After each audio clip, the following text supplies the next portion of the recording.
Hi friends, இது 2026 நடந்த combined technical service examination ITI level 2ல் கேட்ட ஒரு கொஸ்டின். பார்ட் 2 வீடியோ பாருங்கள். ஃபஸ்ட்டு ஸ்டேட்மெண்ட் பாருங்கள். விதவைகள் மறுமண சட்டம் நிறைவேற்றப்பட்டது அப்படின்னு கொடுத்துருக்காங்க இல்லையா. விதவைகள் மறுமண சட்டம் அப்படிங்கிறது 1856 தான் நிறைவேற்றியிருப்பாங்க. இந்த விதவை மறுமண சட்டம் இயற்றப்பட காரணமாக இருந்தவர் யார் அப்படின்னா ஈஸ்வர சந்திர வித்யாசாகர் இருக்கார்ல, அவரோட முயற்சினால தான் விதவைகள் மறுமண சட்டம் அப்படிங்கிறது இயற்றப்பட்டிருக்கும். இந்த ஈஸ்வர சந்திர வித்யாசாகர் என்ன சொல்லுவாங்க அப்படின்னா நவீன வங்காள உரைநடையின் முன்னோடி அப்படின்னு சொல்லுவாங்க. செகண்ட் ஸ்டேட்மெண்ட் பாருங்கள். அப்போ ஃபஸ்ட்டு விதவைகள் மறுமண சட்டம் அப்படிங்கிறது 1856. ஃபஸ்ட்டு ஸ்டேட்மெண்ட்டுக்கு 3 அப்படிங்கிறது கரெக்டு. செகண்ட் ஸ்டேட்மெண்ட் பாருங்கள். குடும்ப கட்டுப்பாடு திட்டம் தொடங்கப்பட்டது அப்படின்னு கொடுத்துருக்காங்க இல்லையா. குடும்ப கட்டுப்பாடு திட்டம் அப்படிங்கிறது 1952 தான் ஸ்டார்ட் பண்ணியிருப்பாங்க. அப்போ செகண்ட் ஸ்டேட்மெண்ட்டுக்கு 1 அப்படிங்கிறது கரெக்டு. தேர்டு ஸ்டேட்மெண்ட்டில் கொடுத்துருக்க வரதட்சணை தடுப்பு சட்டம் நிறைவேற்றப்பட்டது அப்படின்னு கொடுத்துருக்காங்க இல்லையா. வரதட்சணை தடுப்பு சட்டம் அப்படிங்கிறது 1961 கொண்டு வந்திருப்பாங்க. ஃபோர்த்து ஸ்டேட்மெண்ட்டில் கொடுத்துருக்க தொட்டில் குழந்தை திட்டம் நடைமுறைப்படுத்தப்பட்டது அப்படின்னு கொடுத்துருக்காங்க இல்லையா. தொட்டில் குழந்தை திட்டம் அப்படிங்கிறது 1992 கொண்டு வந்திருப்பாங்க. இப்போ இதை நம்ம ஆர்டர் பண்ணோம் அப்படின்னா இதுக்கு கரெக்டான ஆன்சருங்கிறது ஆப்ஷன் 7 இருக்கு, 3142 அப்படிங்கிறது. நெக்ஸ்ட் கொஸ்டின் பாருங்கள். சரியான விடையை தேர்ந்தெடுன்னு கொடுத்துட்டு பின்வரும் நிகழ்வுகளை காலம் மற்றும் மாதங்களின் அடிப்படையில் நிரல்படுத்துக அப்படின்னு கொடுத்துட்டு ஃபஸ்ட்டு ஸ்டேட்மெண்ட்டில் ஈக்குவாலிட்டி டே, அதாவது சமத்துவ நாள் அப்படின்னு கொடுத்துருக்காங்க. சமத்துவ நாள் அப்படிங்கிறது ஏப்ரல் 14. ஏப்ரல் 14 நம்ம டாக்டர் பிஆர் அம்பேத்கர் இருக்கார் இல்லையா, அவரோட பர்த்டே, அவரோட பிறந்தநாளை தான் நம்ம என்ன பண்ணுவோம் அப்படின்னா சமத்துவ நாளாக செலிப்ரேட் பண்ணுறோம். அப்போ ஃபஸ்ட்டு ஸ்டேட்மெண்ட்டில் கொடுத்துருக்க சமத்துவ நாள் அப்படிங்கிறது எப்போ செலிப்ரேட் பண்ணுவோம் அப்படின்னா ஏப்ரல் 14. செகண்ட் ஸ்டேட்மெண்ட்டில் கொடுத்துருக்க தேசிய ஒருமைப்பாட்டு நாள், அதாவது நேஷ்னல் இன்டகிரேஷன் டேன்னு இருக்கு இல்லையா, அது நவம்பர் 19 செலிப்ரேட் பண்ணுவோம். அது இந்திரா காந்தி இருக்காங்க இல்லையா, அவங்களோட பர்த்டேயை தான் நவம்பர் 19 நேஷ்னல் இன்டகிரேஷன் டேயாக செலிப்ரேட் பண்ணுறோம். தேர்டு ஸ்டேட்மெண்ட்டில் கொடுத்துருக்க நேஷ்னல் சயின்ஸ் டே, தேசிய அறிவியல் நாள் அப்படின்னு கொடுத்துருக்காங்க இல்லையா, அது February 28 நம்ம செலிப்ரேட் பண்ணுறோம். ஏன் இந்த February 28 நேஷ்னல் சயின்ஸ் டேயாக கொண்டாடுறோம் அப்படின்னா சர் சி.வி. ராமன் இருக்கார் இல்லையா, அவர் தன்னுடைய ராமன் விளைவு அப்படிங்கிற அந்த அறிவியல் கண்டுபிடிப்பை வெளியிட்ட நாள் தான் February 28. அதை தான் நம்ம நேஷ்னல் சயின்ஸ் டேயாக கொண்டாடுறோம். ராமன் எஃபெக்ட் அப்படின்னா என்ன அப்படின்னா ஒளி இருக்கு இல்லையா, அது ஒரு திரவ ஊடகத்துக்குள்ளே செல்கிறப்போ அதோட அலைநீளம் மாறும் அப்படின்னு சொன்னது தான் அந்த ராமன் விளைவு அப்படிங்கிறது. அப்போ ராமன் விளைவு அப்படிங்கிறது வெளியிடப்பட்ட நாள் February 28. அந்த February 28 தான் நம்ம தேசிய அறிவியல் நாளாக செலிப்ரேட் பண்ணுறோம். ஃபோர்த்து ஸ்டேட்மெண்ட்டில் கொடுத்துருக்க ஆன்டி டெரரிசம் டே அப்படின்னு கொடுத்துருக்காங்க இல்லையா, அது எப்போ அப்படின்னா May 21 தான் பயங்கரவாத எதிர்ப்பு நாளாக நம்ம செலிப்ரேட் பண்ணுறோம். இதை நம்ம ஆர்டர் பண்ணோம் அப்படின்னா நமக்கு கரெக்டான ஆன்சர் அப்படிங்கிறது ஆப்ஷன் டியில் இருக்க 3142 அப்படிங்கிறது. நெக்ஸ்ட் கொஸ்டின் பாருங்கள். Arrange the following events in chronological order, காலவரிசைப்படி ஒழுங்குபடுத்துக அப்படின்னு கொடுத்துட்டு கீழே நதிநீர் தீர்ப்பாயங்கள் கொடுத்துருக்காங்க. ஃபஸ்ட்டு ஸ்டேட்மெண்ட்டில் காவிரி நதிநீர் தீர்ப்பாயம் அப்படின்னு கொடுத்துருக்காங்க இல்லையா. காவிரி நதி அப்படிங்கிறது கர்நாடகாவில் உற்பத்தி ஆகுது. இந்த காவிரி நதிநீர் தீர்ப்பாயம் அப்படிங்கிறது 1990 போட்டிருப்பாங்க. இந்த தீர்ப்பாயத்தின்படி காவிரி நதிநீரை கர்நாடகா, கேரளா, பாண்டிச்சேரி, தமிழ்நாடு இந்த ஸ்டேட்ஸ் எல்லாம் பகிர்ந்திருக்கணும் அப்படின்னு சொல்லியிருந்திருப்பாங்க. செகண்ட் ஸ்டேட்மெண்ட்டில் கொடுத்துருக்க கிருஷ்ணா நதிநீர் தீர்ப்பாயம் அப்படின்னு கொடுத்துருக்காங்க இல்லையா. கிருஷ்ணா நதி அப்படிங்கிறது மகாராஷ்டிரா மாநிலத்தில் இருக்க மகாபலேஸ்வரர் குன்றுகளில் உற்பத்தி ஆகி மகாராஷ்டிரா, கர்நாடகா, ஆந்திர பிரதேசம் வழியாக பாஞ்சு வங்காள விரிகுடா கடலில் போய் கலக்குது. இந்த தீர்ப்பாயம் அப்படிங்கிறது 2 தடவை போட்டிருப்பாங்க. ஒன்று 1969, இன்னொன்று 2004. தேர்டு ஸ்டேட்மெண்ட்டில் கொடுத்துருக்க ராவி மற்றும் பியாஸ் நதிநீர் தீர்ப்பாயம் அப்படின்னு கொடுத்துருக்காங்க இல்லையா, அது எப்போ போட்டிருப்பாங்க அப்படின்னு பார்த்தோம் அப்படின்னா 1986 போட்டிருப்பாங்க.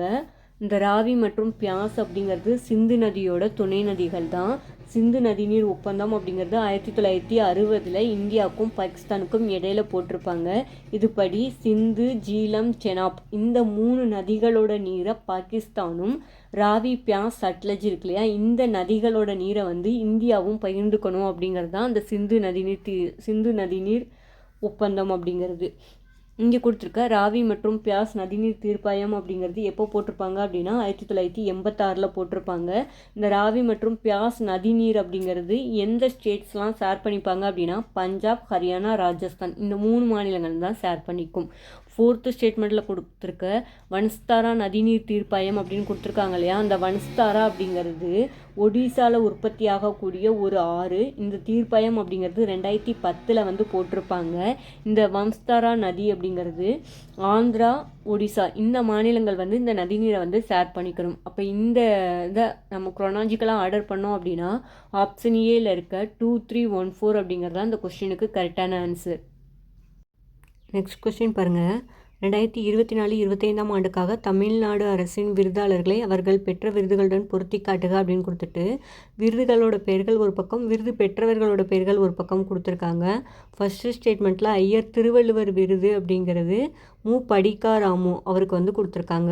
இதை நம்ம எப்படி நான் வச்சுக்கலாம் அப்படின்னா, திருவள்ளுவரோட திருக்குறளை படிக்க நல்ல இன்ட்ரெஸ்டடாக இருக்கும் அப்படின்னு வச்சுக்கோங்க. திருவள்ளுவர் படிக்க அப்போ திருவள்ளுவர் விருது அப்படிங்கிறது மு. படிக்காராமு அப்படிங்கிறவருக்கு வந்து கொடுத்துருப்பாங்க. செகண்ட் ஸ்டேட்மெண்ட்டில் கொடுத்துருக்க பாவேந்தர் பாரதிதாசன் விருது அப்படிங்கிறது பொன் செல்வ கணபதி அப்படின்னு கொடுத்துருக்காங்க இல்லையா.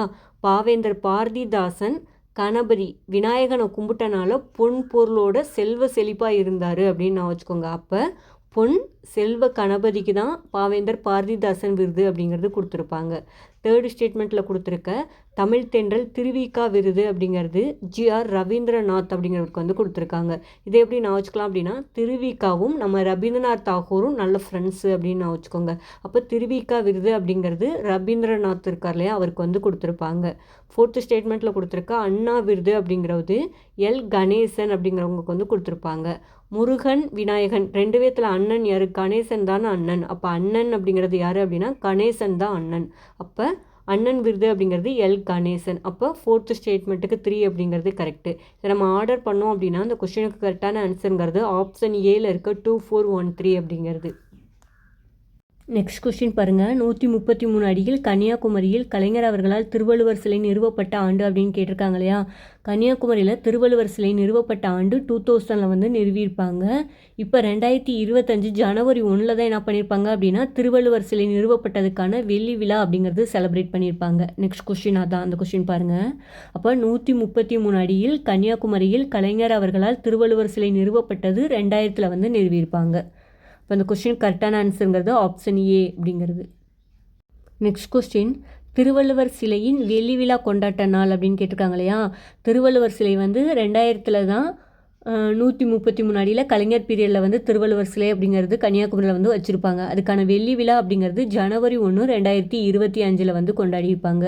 இன்னொரு விஷயம் நான் வச்சுக்கோங்க, ஜனவரி 1, 2015 தான் என்ன பண்ணியிருப்பாங்க அப்படின்னா பிளானிங் கமிஷன் இருக்கு இல்லையா, பிளானிங் கமிஷன் வந்து இது பண்ணிவிட்டு அதுக்கு பொதுவாக நிதி ஆயோக் அப்படின்னு மாற்றிருப்பாங்க. இந்த ஜனவரி 1 வருதுல, அதனால சொல்கிறேன். ஜனவரி 1, 2015 வந்து பிளானிங் கமிஷன் அப்படிங்கிறது நிதி ஆயோக்காக மாற்றப்பட்டது. அதே ஜனவரி 1, 2025 திருவள்ளுவர் சிலையோட வெள்ளி விழா அப்படிங்கிறது செலிப்ரேட் பண்ணப்பட்டது. இப்போ இந்த கொஸ்டினுக்கு கரெக்டான ஆன்சருங்கிறது ஆப்ஷன் சி. நெக்ஸ்ட் கொஸ்டின் பாருங்கள். கீழ்காண்பனவற்றுள் விவசாய முறைகள் பற்றிய சரியான கூற்று எது அப்படின்னு கொடுத்துட்டு ஃபஸ்ட்டு ஸ்டேட்மெண்ட்டில் தன்னிறைவு விவசாயத்தில் விவசாயிகள் தங்கள் குடும்பங்களுக்கு தேவையான வேளாண் பொருட்களை மட்டும் முதன்மையாக உற்பத்தி செய்து கொள்வர் அப்படின்னு கொடுத்துருக்காங்க இல்லையா. இது ஜாகிரஃபிலேருந்து கேட்டிருக்காங்க. வேளாண்மை அப்படிங்கிறப்போ நமக்கு தன்னிறைவு வேளாண்மை, இடப்பெயர்வு வேளாண்மை, தீவிர வேளாண்மை, வறண்ட நில வேளாண்மை, கலப்பு வேளாண்மை, படிக்கட்டு முறை வேளாண்மை, இந்த மாதிரி நிறைய டைப் இருக்குது. இதில் தன்னிறைவு வேளாண்மை அப்படிங்கிறது என்ன அப்படின்னா, குடும்ப உறுப்பினர்களாக சேர்ந்து ஒரு குறிப்பிட்ட பகுதியில் விவசாயம் பண்ணி தங்களோட நுகர்வு போக மிச்சம் இருக்கிறத தான் சந்தையில் வந்து விற்பனை செய்வாங்க. அதுக்கு பேர் தன்னிறைவு விவசாயம் அப்படின்னு சொல்லிட்டு. தன்னிறைவு வேளாண்மை அப்படின்னா தன்னோட தேவைக்கு போக மீதி இருக்கிறத வந்து சந்தையில் வந்து விற்பனை செய்யறதுக்கு பேர் தன்னிறைவு வேளாண்மை. இப்போ ஃபஸ்ட்டு ஸ்டேட்மெண்ட் பாருங்கள். தன்னிறைவு விவசாயத்தில் விவசாயிகள் தங்கள் குடும்பங்களுக்கு தேவையான வேளாண் பொருட்களை மட்டும் முதன்மையாக உற்பத்தி செய்து கொள்வர். கரெக்டு. நம்மளோட தேவை போக மீதியை தான் சந்தையில் விற்பனை செய்வாங்க. அப்போ அதை தான் தன்னிறைவு வேளாண்மைன்னு சொல்கிறோம். அப்போ first statement correct. Second statement commercial agriculture அப்படின்னா என்ன அப்படின்னா, வணிக விவசாயத்தில் விவசாயிகள் முதன்மையாக வேளாண் பொருட்களை பண்ணைக்கு வெளியே விற்பனைக்காக உற்பத்தி செய்வதாகும். கரெக்டு. கமர்ஷியல் அக்ரிகல்ச்சர் அப்படிங்கிறது நம்ம ப்ரொடியூஸ் பண்ணுற அந்த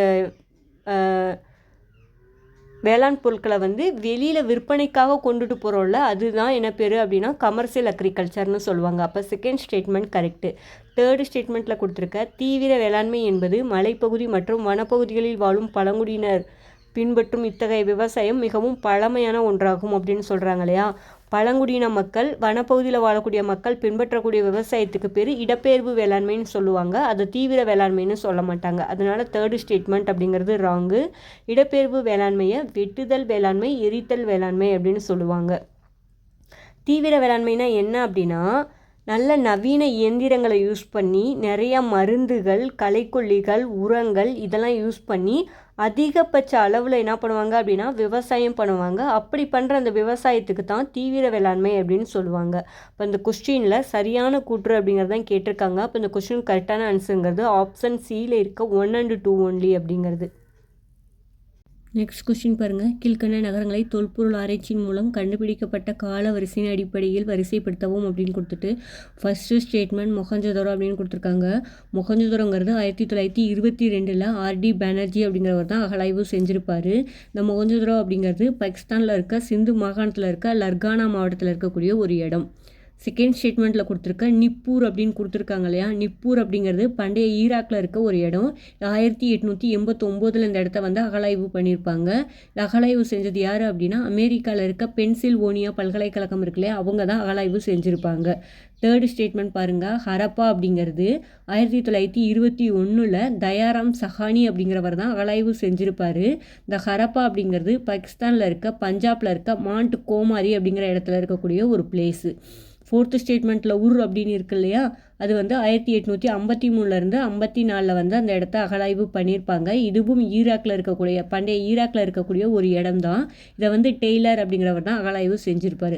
அப்போ இதை நம்ம ஆர்டர் பண்ணோம் அப்படின்னா ஃபஸ்ட்டு வந்து உர், அப்போ 1க்கு 4, ஃபஸ்ட்டு 4, அடுத்து வந்து நிப்பூர், அப்போ 4, 2, 3, 1 அப்படிங்கிறது தான் அந்த கொஸ்டினுக்கு கரெக்டான ஆன்சர். அப்போ இந்த கொஸ்டின் கரெக்டான ஆன்சருங்கிறது ஆப்ஷன் ஏல இருக்க 4, 2, 3, 1 அப்படிங்கிறது. இந்த வீடியோ உங்களுக்கு பிடிச்சிருந்தா லைக் பண்ணுங்கள், ஷேர் பண்ணுங்கள், மறக்காமல் சப்ஸ்கிரைப் பண்ணுங்கள். Thank you friends.